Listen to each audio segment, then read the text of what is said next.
Okay.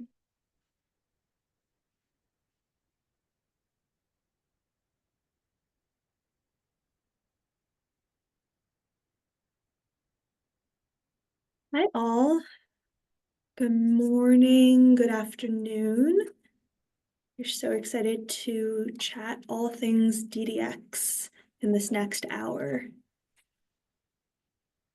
We're going to give it another probably 30 to 60 seconds as folks trickle in, but kind of knowing that we're all in this virtual space, but you all are part of the 2030 community. I'd encourage you to just jump into the chat, a quick introduction. You could do name, location, firm size, any little tidbit about you or your firm or 2030. I'd encourage you all to share and see your peers in the room.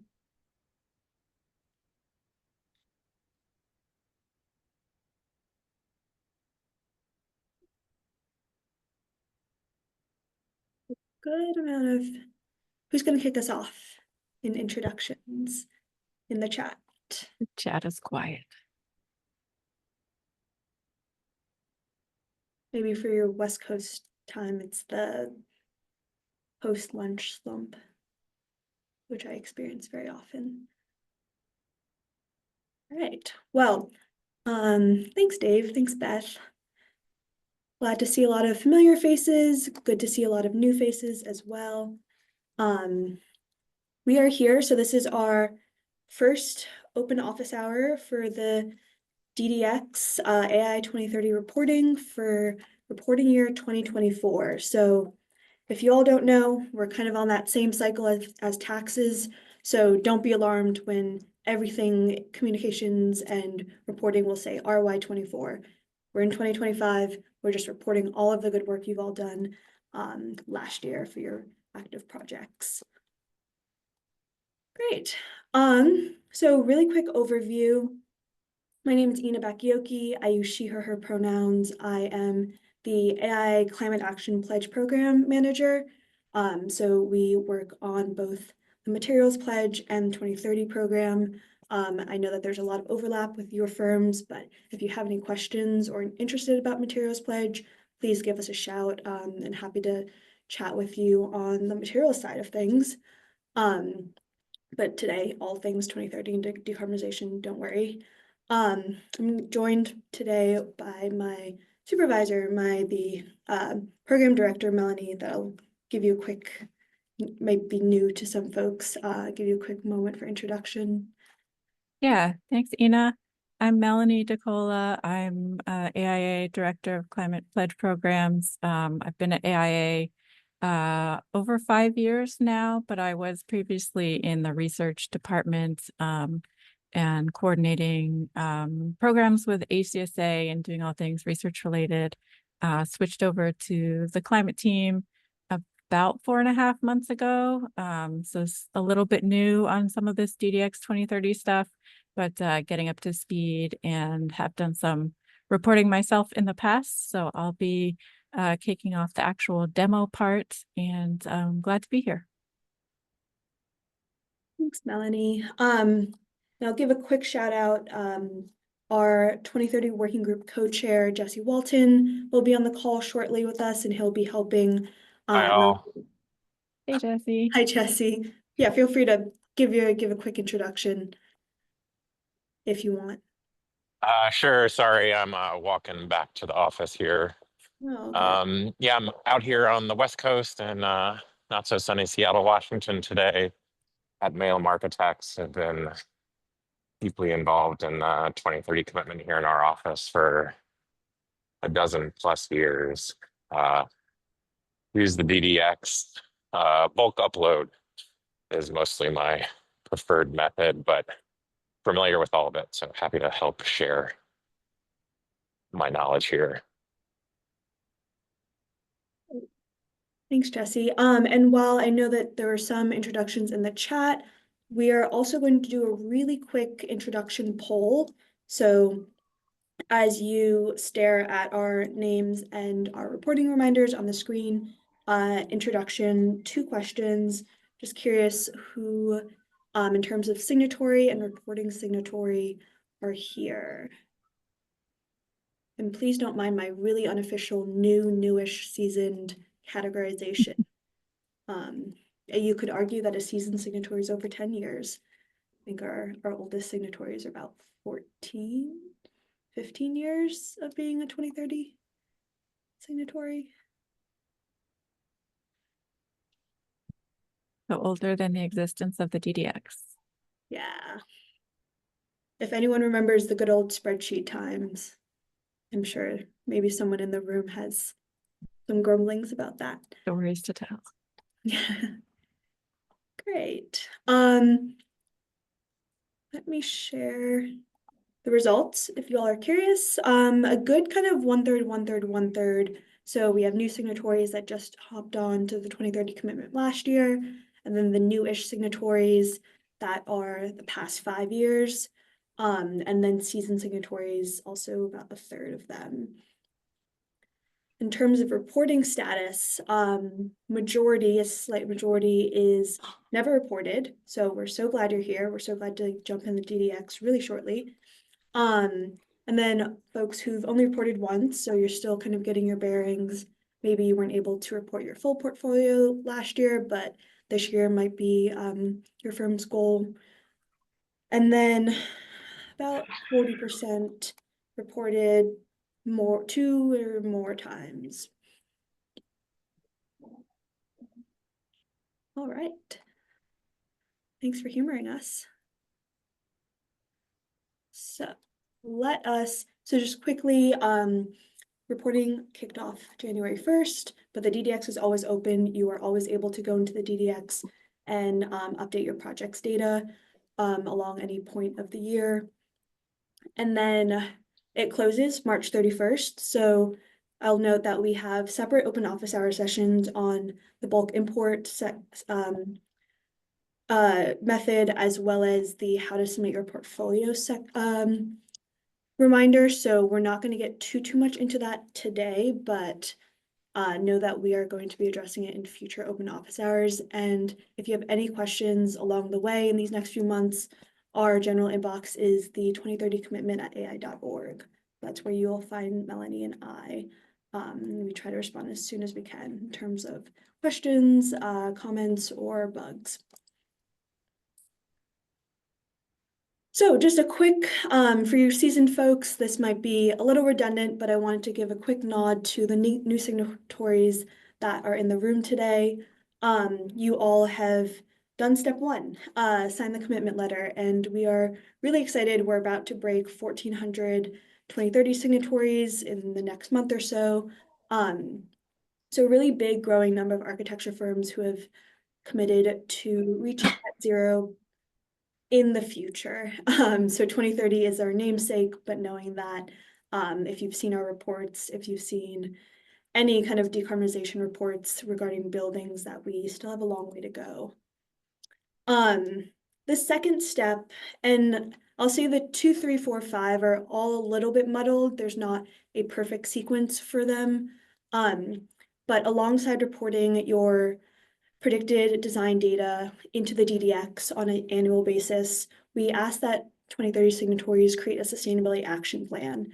And so this really touches upon the importance of firm culture and operations and how to really integrate sustainability, resilience, and climate action into the entire firm. So sometimes our 2030 folks feel like they're working in silos. It's just one person doing all the data reporting.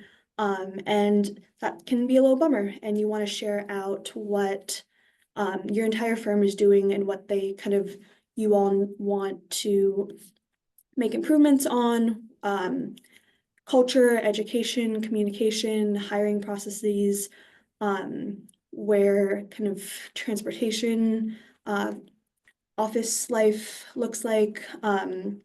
So that's a place we encourage a sustainability action plan from firms to not only touch upon what their energy goals are in their projects, but also that culture piece as well. And then endeavor to meet 2030 targets, and we'll get to this a little bit later, but just a quick clarifying note that just because you've signed on to 2030 commitment doesn't mean that you need to make the 2030 targets. So if you've seen our past report, we only have about 30 firms that met last year's 80% PUI reduction target, and we had almost 500 firms report. So you are not barred from the program. It doesn't mean you can't submit your data. Really, the emphasis of this program is you can't improve what you're not tracking, and the DDX and 2030 reporting is the method for your firm to track how well you're doing and then how to set up goals to further improve. And then steps 4 and 5, a little bit of an iterative process of continuing to report projects into the DDX, seeing where you can improve. You can utilize the research tab to look at your projects in comparison to both the anonymous aggregated DDX data set as well as within your own projects.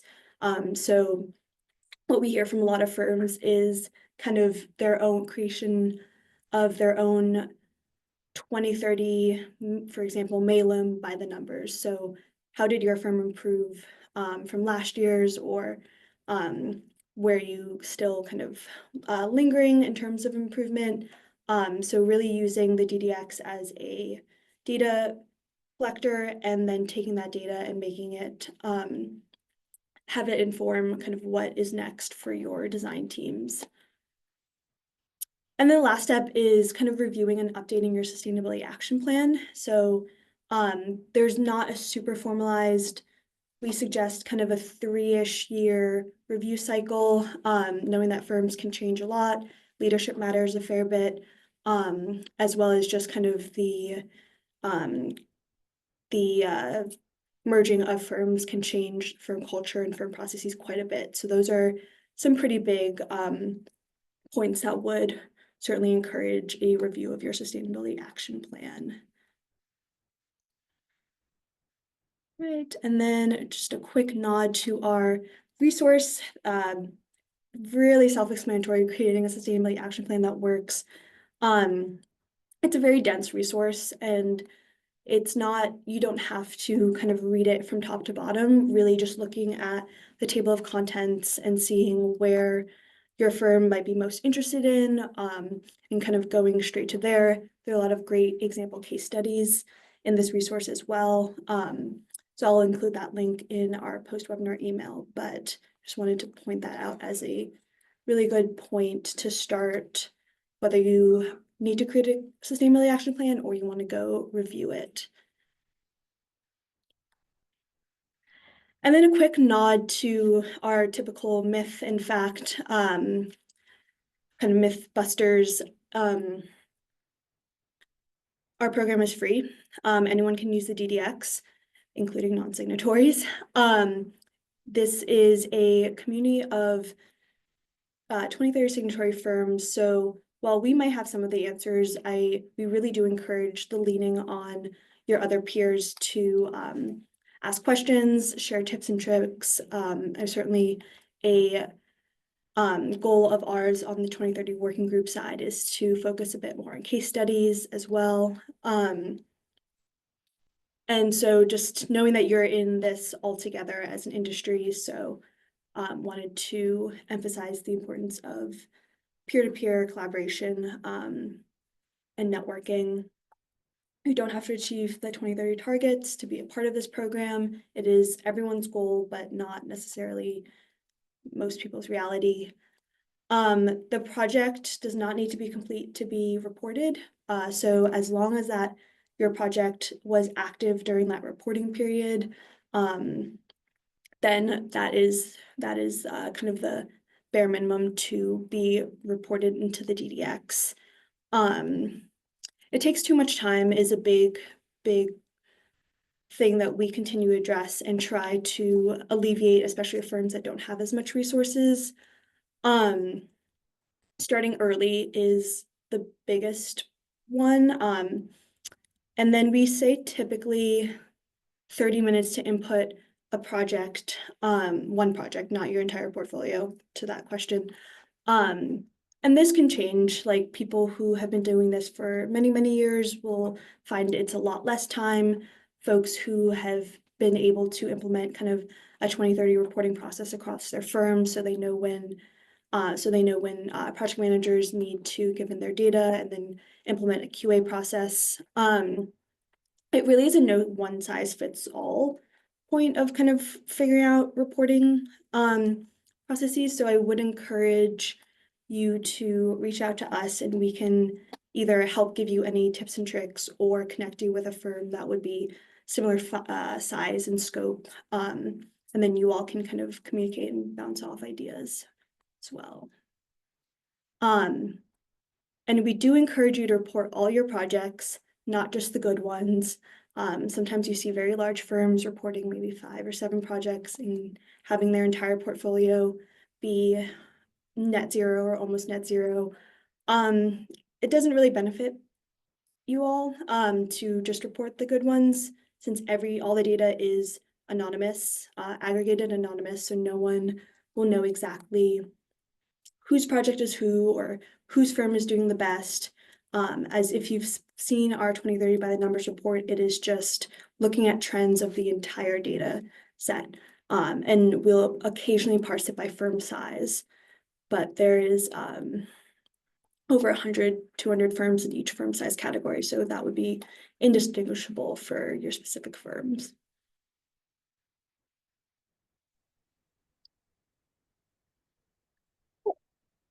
So this lovely chart looks at the growth of both our signatories and our reporting firms. And you will see a very big difference in the blue and green lines.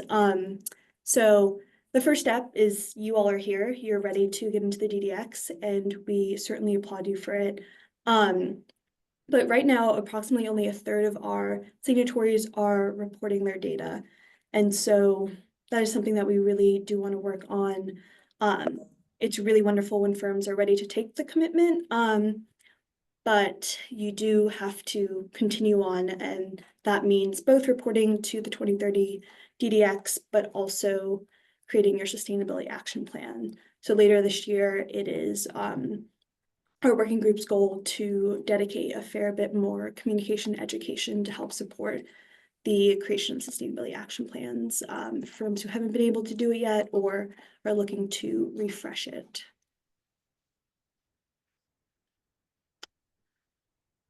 Quickly, I think a good amount of you hopefully have seen this 2023 at a glance. So this was all the data that was reported 1 year ago in 2024 for projects that were active in 2023.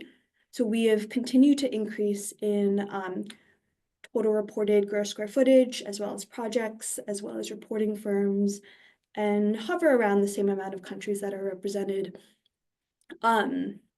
We are increasing in reported net zero projects, as well as renewable energy projects, as well as projects with embodied carbon data. What we are staggering on a fair bit is kind of the more front and center data point, which is the predicted energy usage intensity. We've been plateauing about 50% since 2019. So that's kind of a very glaring challenge, both for this program, the signatories, as well as just the general architecture industry. If we are 2030, 2040, 2050, there are a lot of dates kind of coming out of there, but still not making the progress that is needed to mitigate as much climate impacts as we can.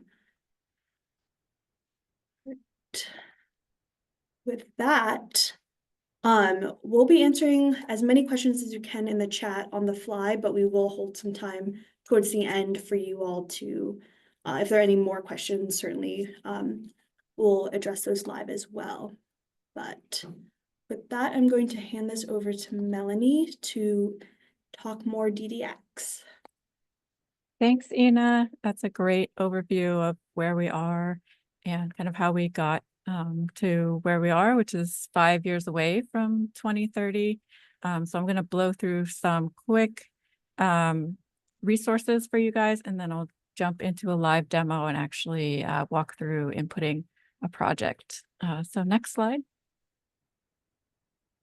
So this is the reason why you're here. It's the Design Data Exchange, and it is a database that AIA created. And it's meant to track your projects and your project's energy usage. It's becoming more and more a way to talk about embodied carbon as well. Yeah, this is our main source to understand what you all are doing out there in the field, where we need to improve and where we need to spend some more time, potentially maybe advocacy for better energy codes. Next. So there are different ways that you can import your data before March 31st. And what I'll be going through today is the direct method. And then we'll have later webinars to go through the bulk upload for the Excel spreadsheet that Jesse was mentioning earlier, and that a lot of the larger firms do it this way. And then you can also connect via API and energy modeling if you go that route as well. I don't think we're going to have a webinar on that, but maybe we can touch on it in a future session. Next. So DDX support pages, the help pages, these are going to be your best friends if you are new to reporting. There's a ton of stuff in here. Honestly, I'm still learning as I go in, check on things, make sure I'm doing things correctly. This is a great resource, and I'll show you where to find that, as well as point out places where we connect directly to some of these help pages along the way. Next. We also have a great peer-to-peer network. For those of you familiar with AIA parlance, this is a community hub that's not a specific knowledge community, but it is just for 2030 signatories to share either it's links or requests or whatever you want to talk about. You do not have to be an AIA member to join, but let us know if you want a specific link to that. We can put it in the chat as well, and it's a great way to connect. Next. All right, this is the last one in the kind of resources section. We have a whole YouTube channel just for AIA 2030 commitment, and it includes years of these kind of webinars that have been uploaded. It will also include some promo videos. There's also some videos specifically for small firms in here as well. So this is another great place to go. And this webinar will be uploaded there as well if you want to refer back to anything in the future ones as well. And that's sort of it for the resources part of it. I'm going to walk into a demonstration.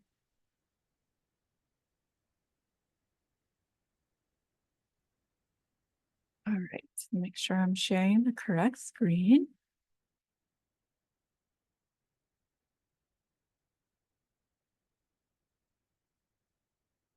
Okay.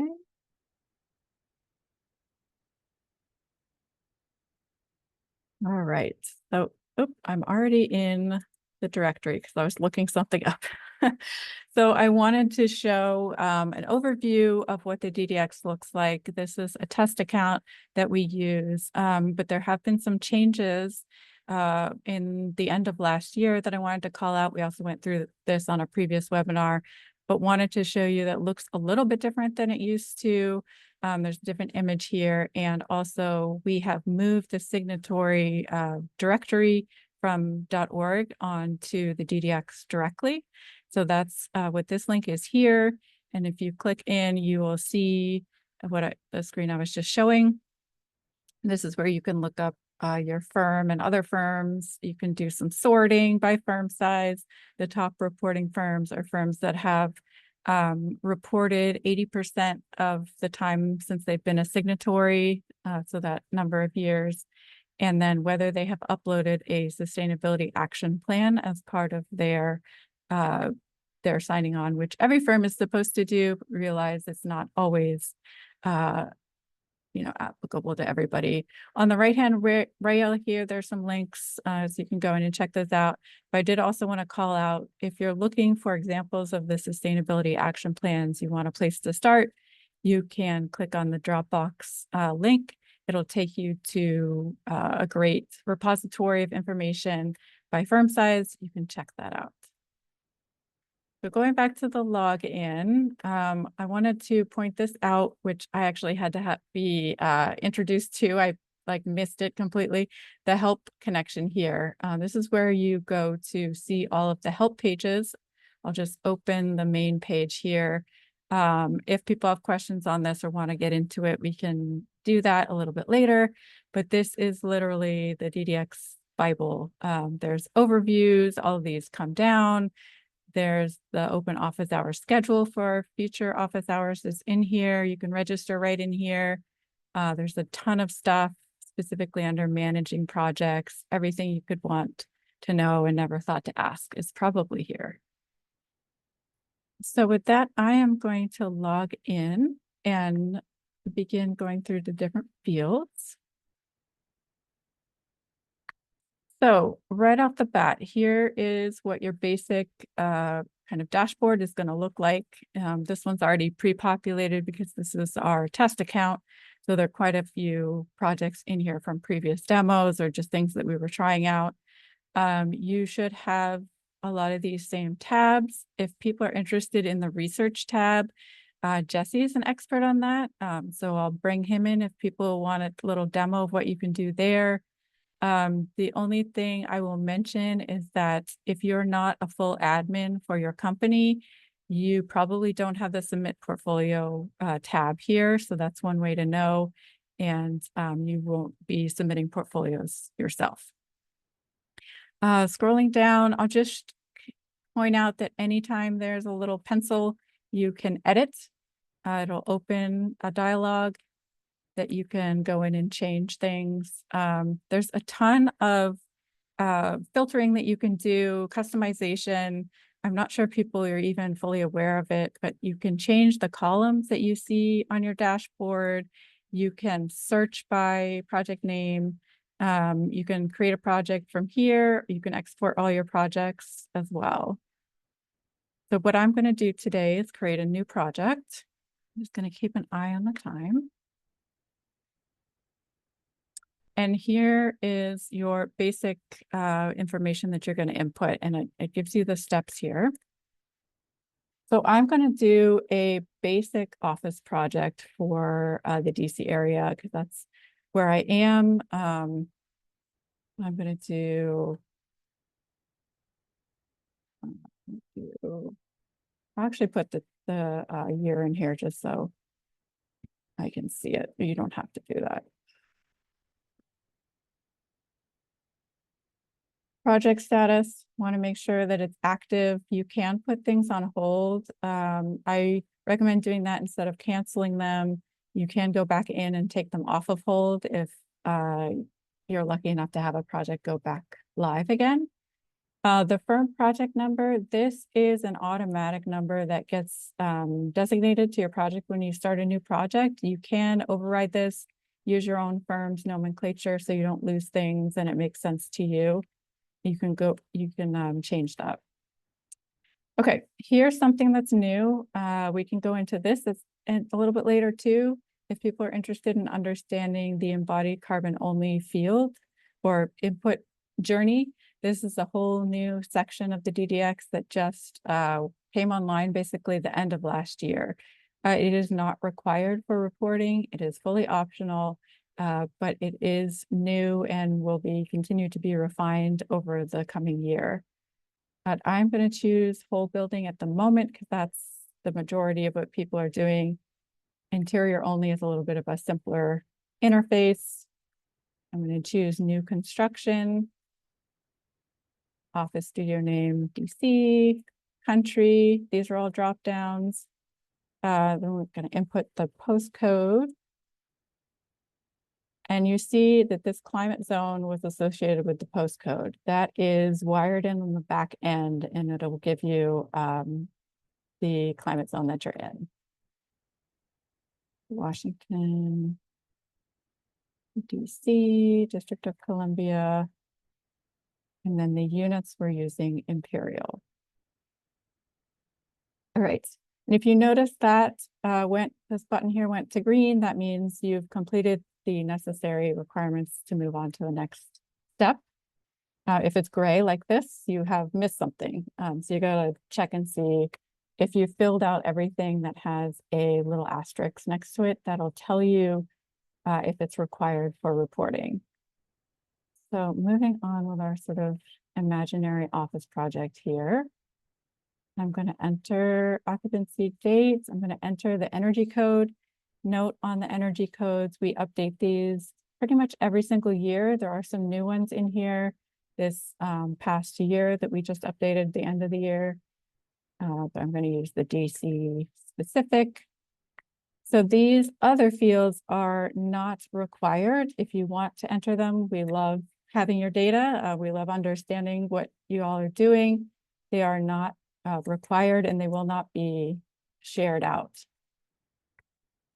So I'm going to skip those guys for now and enter in the use type. So here it's a little bit of an explanation. We are connected to the Zero tool, which is based on the CBEX 2003 or REX 2001. There's some other use types that have slightly different, like labs has I2SL, and healthcare, I believe, has a different CBEX 2007, if I'm getting that correct. But most of what you're going to be inputting is based on 2003. So I'm going to do our office use type. And there are many different types in here, and they will affect your baseline EUI as connected to the Zero tool. I'm going to do a large office, a lot of what we have here in DC. And as soon as you put a number in here, you'll get a little warning about the parameters of a project size. So you want to make sure you're not outside of the guidelines here, and then it goes away. And you can do more than one. So you'll notice as soon as I did that and I clicked off, it changed my baseline. If I want to add another one, I'm playing around with this earlier. Maybe you have a cafeteria that's 1,000 square feet. Making this all up. You'll see this number will also change slightly. So it went up a little with the restaurant. You can also use a custom baseline. We know there are some baselines that seem a little bit off to folks. If this number is not looking correct, please do go in and override it. You can put in a number here and your source here and set your own, but the bulk of things are going to be connected directly to the Zero tool. Okay, and I ran into this earlier where this button was gray and this button was green. So not sure what that's about, but I did put in everything that was required. So I will save and continue. And here I'll just go through this quickly before checking to see if there are any questions. This will give you your 2030 target. So for those of you who know, this is a very low EUI target, but we are, shooting for 0 by 2030, and that's why. You can also select your own target and put in some data here if you would like, if you already know what your target is.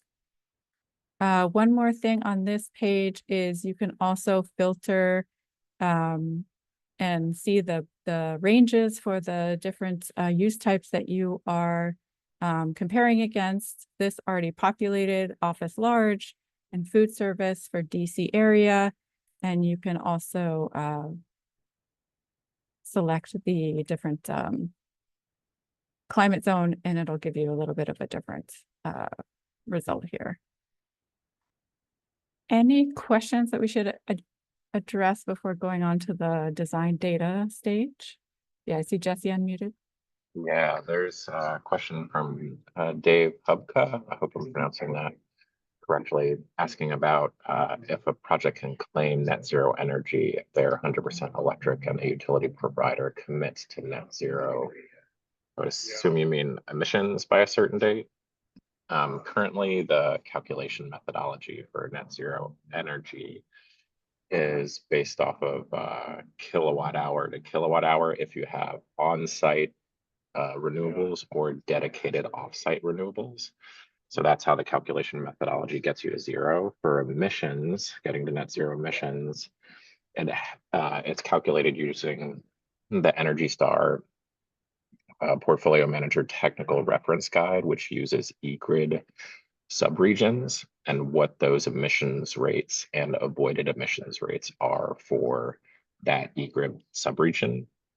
I would say in most eGrid subregions in the States, the avoided emissions rates are better than the emissions rates.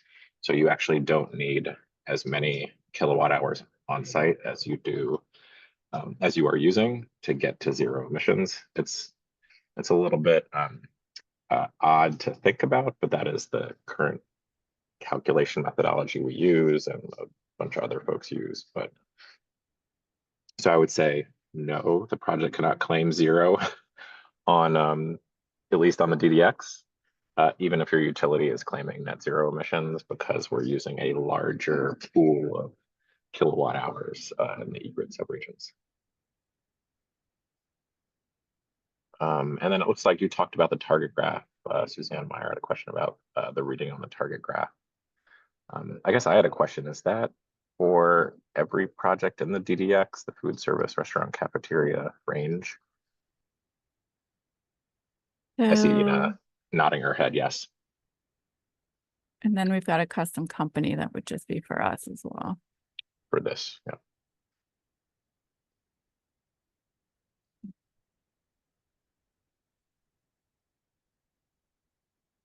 Anything else, or should I move on? I have a question. Can you hear me? Yep, Yes. go ahead. Yeah, thank you. So we are in California and we are following the energy code for California Title 24, 2022. And I noticed that when we were entering the information into DDX, based on the calculations that you had on the website, we are already meeting 81% of the goal. Mhm. And to me, as a sustainability lead at our firm, it's concerning because I'm not sure how accurate it is. If it's accurate, it means that if we don't do anything in terms of architectural design, it's already beyond the target. And the reason that I'm concerned is that that would be a reason for most of, or some clients or PMs to think that we're done. We don't need to do anything. If we Not are do anything. following Title 24, we are fully sustainable. So first of all, how accurate is that? Is there any way to make it more accurate? And also, if it's the case, if it's already accurate, how can we as sustainability leaders encourage PMs to go beyond this? Thank you. You know, I feel like I need to pass the mic to you to talk about where those numbers came from. I feel like I might I don't remember exactly where those numbers came from, but I want to say it was a reputable source. So maybe, you could share that. Yeah, it's a great question, and it's one that we've talked about a lot as a working group this past year. So that 81% PUI reduction includes the required renewables that energy code requires of all buildings in California now. And so we received that kind of if you'll see in the DDX help pages, the energy code equivalency chart, we received that data from New Buildings Institute. So they're the ones who kind of pull that ZEPI number for us, and we kind of do that inversion of percent better than CBEX. They were unable to give us the code equivalency without the renewables. So this is going to be an ongoing discussion because more and more energy codes are going to be requiring renewables, and we as a program are not quite equipped to start parsing out every single energy code minus renewables. So that it doesn't really truly answer your question in terms of, like, it is accurate to a certain extent, but it's not it's a new issue that's arising with just the way that folks are now including renewables into energy codes. The larger, more existential question on what can you do as sustainability leads, certainly in terms of improving design and talking to clients, is I'd say embodied carbon. So most of this their program has really focused on operational carbon. Embodied carbon still is an optional requirement for reported projects, but kind of we've seen, well, the White House came out with the definition of a net zero emissions building operational last year. I doubt that they will be coming out with the part 2 on embodied carbon this year, though that was potentially in the works, but really understanding the full operational and embodied scope, what I would consider, and I'm sure many would agree, kind of the next frontier of how sustainability leaders and all architects are thinking about their building's impact. Yeah, I'll add to that. The idea of also passive survivability and resilience is another area to push your clients on as we're seeing wildfires and floods and storms. And also just getting to that zero goal, even an 81% reduction might not be a net zero emissions building. But yeah, Jesse, you were unmuted, and then I wanted to move on to the next step. Just Yeah, I would say that 81% is it is a broad brush average number in California. I think you're lucky that you're in California. You've got fairly green energy, a lot of renewables. So that's why that number is pushed so low. But I would advocate that you do your energy model and you actually figure out what your project's predicted energy use intensity is and make decisions from there and not on this broad brush average number that the DDX provides if you do not have an energy model. Thank you. yeah, great question though. Okay, moving on, save and view project. So this is sort of your project dashboard, and you'll see this nice screaming red line up here saying you're not finished. There's still another step, but you will see certain areas start to populate.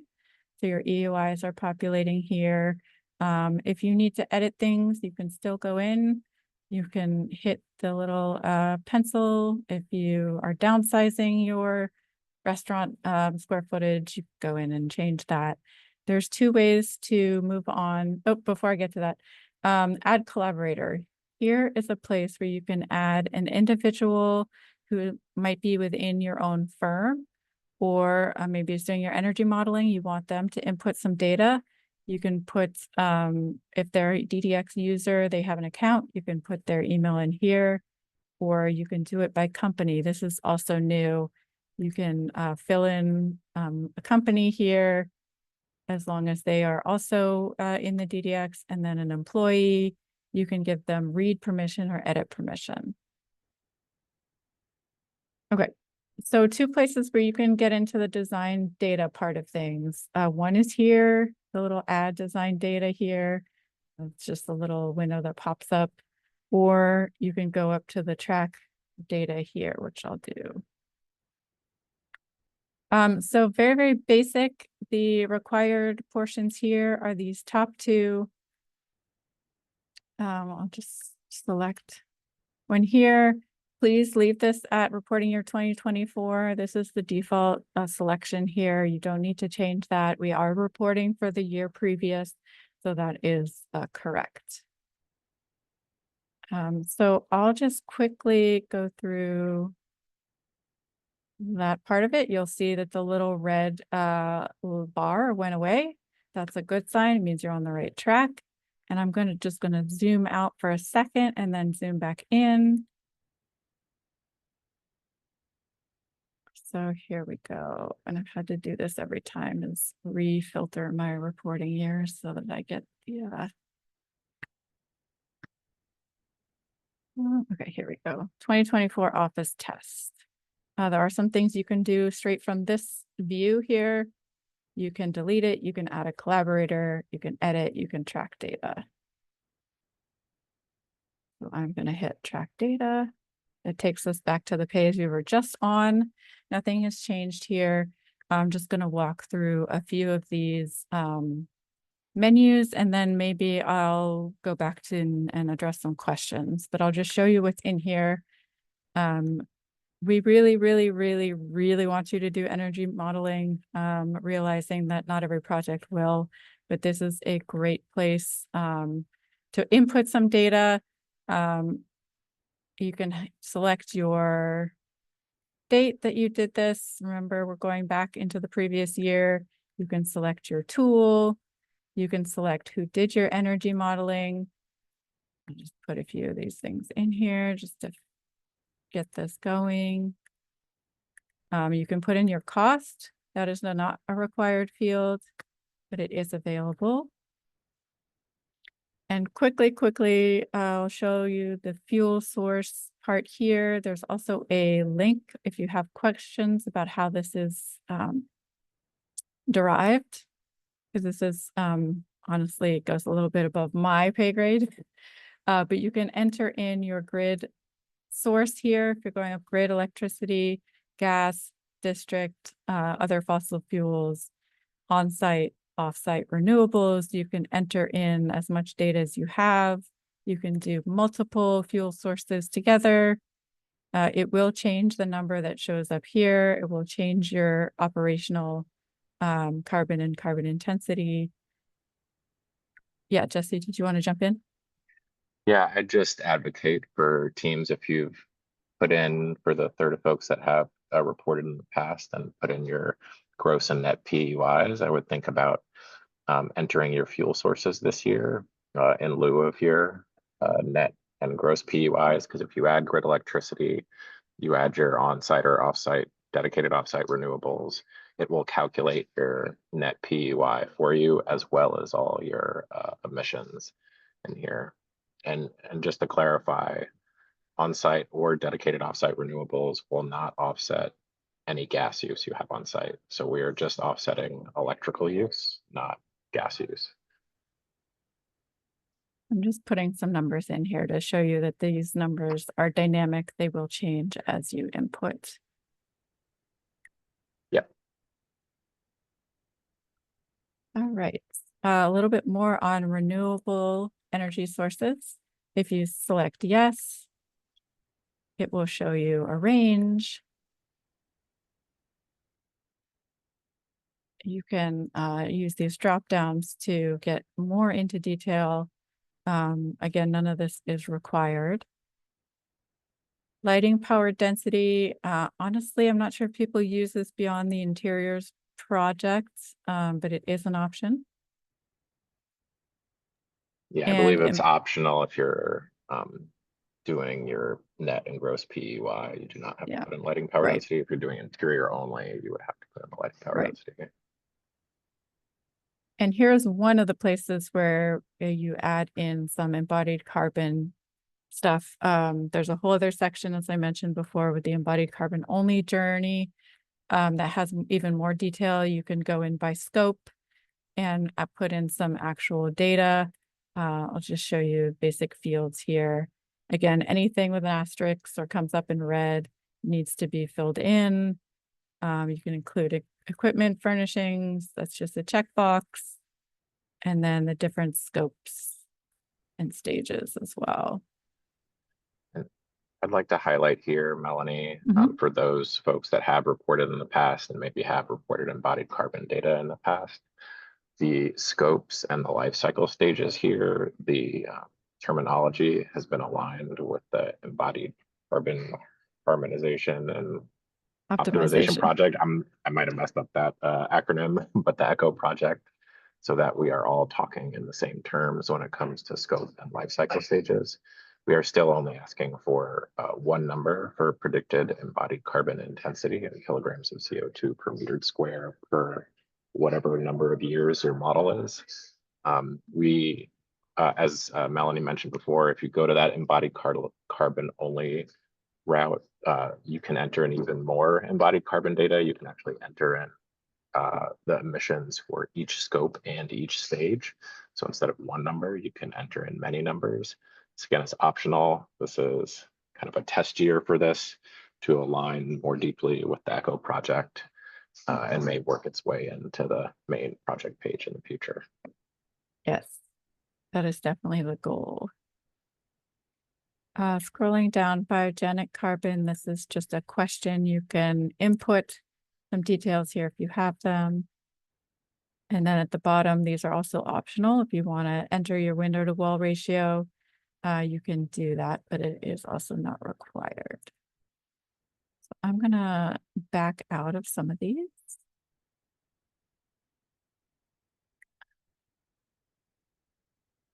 All right.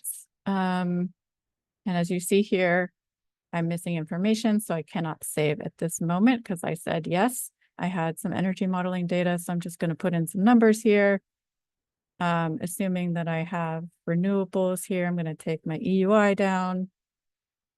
The net EUI is the gross for your building minus any renewables you might have. I'll just say I have photovoltaic, and that's it for now.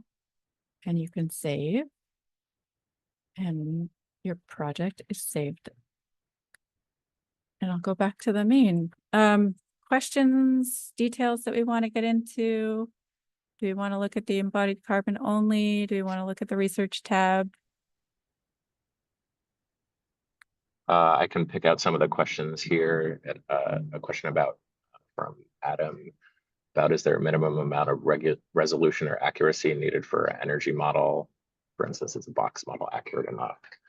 I would say it depends on the project phase, right? If you're in schematic design and you're using a modeling tool that has a low resolution, I think that's okay. It gives you a rough order of magnitude calculation for your EUI.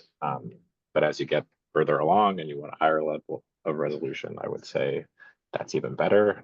The DDX allows you to submit design data in multiple times. So you could submit it multiple times per year or once per year, whichever you would like. It's entering data is usually around design phases. So schematic design, design development, construction documents, construction administration even. I think we leave that CA phase in there because often we will add renewables in the CA. Like you get a grant, you put PV on, that EUI, that net EUI will change. So yes, if you have an energy model, regardless of the resolution, put the data in there. What other questions?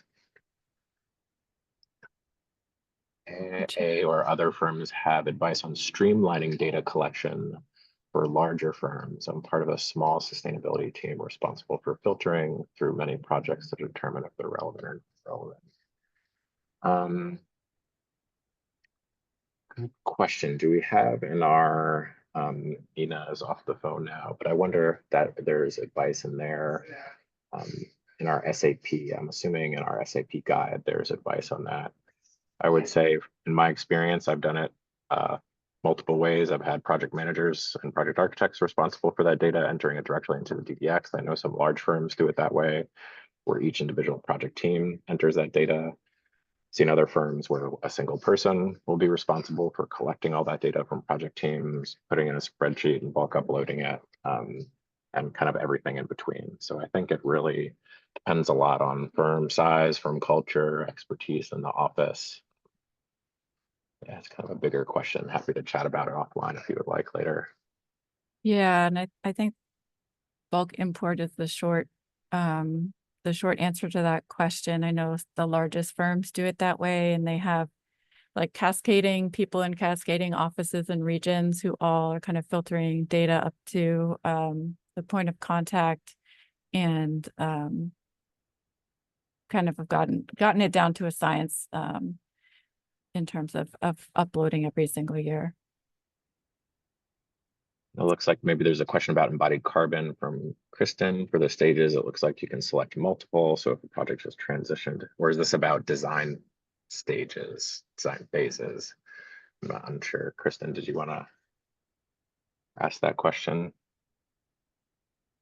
Maybe I read it wrong. It was, I think, on the last slide. It said something about stages. I was thinking it was design stages, but maybe it's embodied carbon, and that's why I was Yeah, confused. so design stages, you can submit multiple for schematic design. If your EUI is changing throughout schematic design, often at our firm, we just submit once per design stage or even once per year. So you may miss a design stage, you may submit in 2023, it's schematic design, and then in 2024, you're already in construction documents, or skip the DD stage.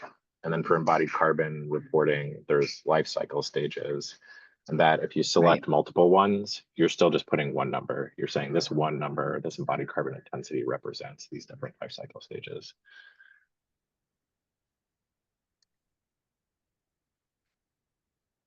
Thank you, Brandon, for adding in. Thank you. Got about 5 minutes left. Do we want to dip into embodied carbon only or the research tab? What do you think, Jesse? I mean, I like embodied carbon, but I don't know. I don't know if there's other project page questions. I see there was a question from Beth about will embodied carbon be required next year? I don't For think. reporting year 2025, probably still will not be required. So we're in coordination. Actually, there's an Echo call going on right now, which I'm about to join, with Echo, and we have input the requirements that they have put forth. We have not moved on to their recommendations yet. So this is all fairly new. And we're also working to get an API connection through software that does life cycle analysis and making that process easier. So that's going to be our focus for this coming year. I don't think it'll be a requirement for reporting year 2025, maybe 26. Yeah, I'll just pop in. We will give you notice if we are, so it's too late now for 2025 active projects or RY25 to be requiring embodied carbon. If RY26, am I doing this math right? Is going to be requiring embodied carbon, we would let you know by the end of this year. RY25. Basically, if we're going to require embodied carbon in 2 years, we'll let you know within this next year. Thanks, Ina. I'm just quickly going into the embodied carbon so we can just take a look at what it looks like.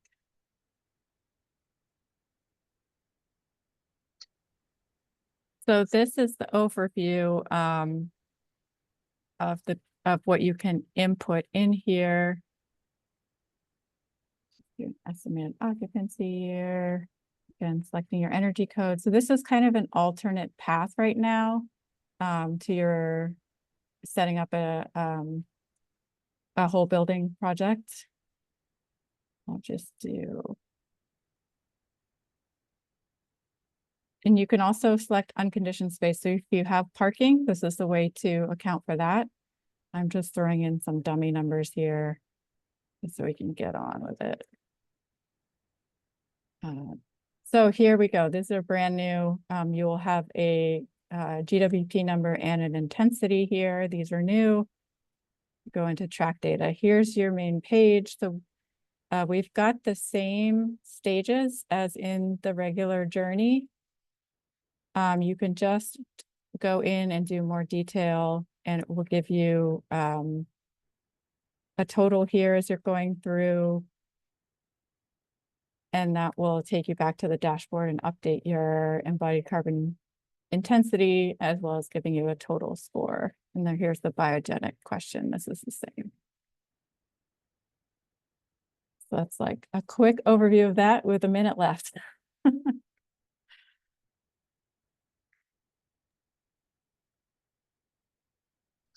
I saw there was a question about like rehab projects. I feel like there's the question around like what project types do you report does come up a lot, like whether it's interior only or whole building, and if it's part renovation and part addition. I think a lot of this is up to professional judgment on each team's account. Like if you've got a large addition, And then there's, you know, where you're changing a couple finishes in the other part of the building, you could call it a new building, but if it's just a couple square feet, you know, and it's not impacting your total project portfolio, it may not be worth including.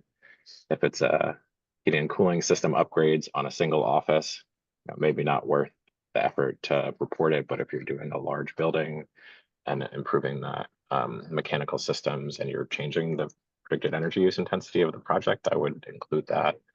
I think it just goes to say that it's a lot of it depends on the scale and the impact of the project, if you report it or not. Say anything of significant scale, yes, report it.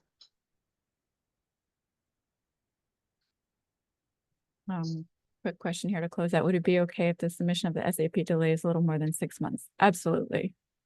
We want you to be moving forward. We love all editions of SAPs and sharing. It took our firm a lot more than 6 months to Yeah. finalize our SAP, and nobody kicked us out. So I think you're safe. Yes, you're completely safe. That pretty much concludes it. Thank you, everyone. We're a minute over. Again, if you have questions, email the 2030 commitment at aia.org. Thank you, Jesse, Ina. I saw we had Dan in the background as well. Appreciate you being here and answering the hard questions with me. Hey, Dan. Thanks for joining. Hey, sorry I was late. We'll feature you on a future call.